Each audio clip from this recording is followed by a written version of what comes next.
Walk us through how you find out you're a Hall of Famer.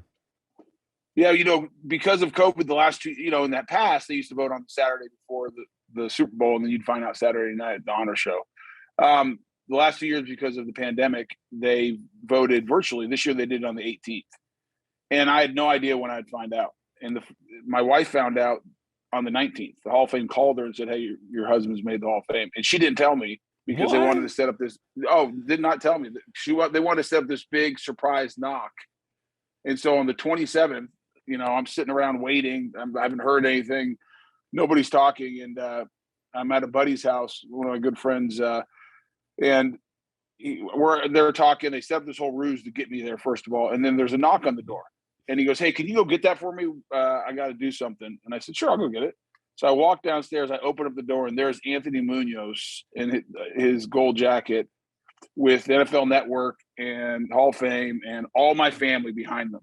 And, he puts his hand out, shakes my hand, gives me a big hug. He says, "Welcome to the Pro Football Hall of Fame." So it was magical.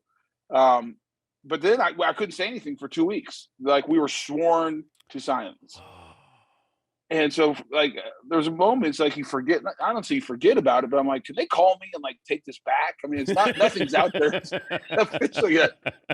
So the big moment was walking on the honors where they called me out. Bruce Smith was the one to introduce me, which is pretty fitting, based seeing that the game against him was kind of my coming out party.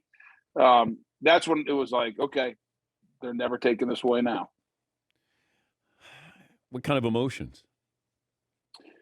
I think the prevailing emotion is gratitude more than anything. It's so humbling, because now I've been a football fan since I can remember. So a lot of the guys that are in the Hall of Fame, those are the guys I looked up to. You watched and I wanted to be like, and I never imagined that my name would be next to theirs, or I'd have a bust next to theirs. And so it's really humbling, but it's just the gratitude I feel for all the people that helped me get here. Because, football, number one, is the greatest team sport ever. And I played the greatest team position. There's no great, you were dependent on the guys next to you as an offensive lineman. And I have great coaches and mentors. And so I'm just really thankful for that. I always say a couple of things. I didn't make myself 6'7".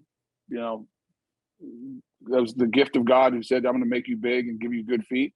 And then I'm thankful that God put great people in my path, because I just don't think any of us get where we go by ourselves.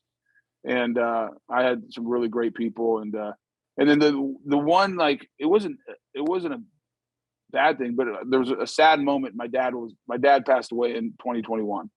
And I knew last year when they called me and said I didn't make it, there was a good chance he wouldn't be around because he had cancer when I got in. And so missing him being there and him experiencing it, because I don't think there was a bigger fan of mine than my dad, and just what he meant in my life. So I missed him, but I know he was up in heaven smiling, probably doing high fives and enjoying himself.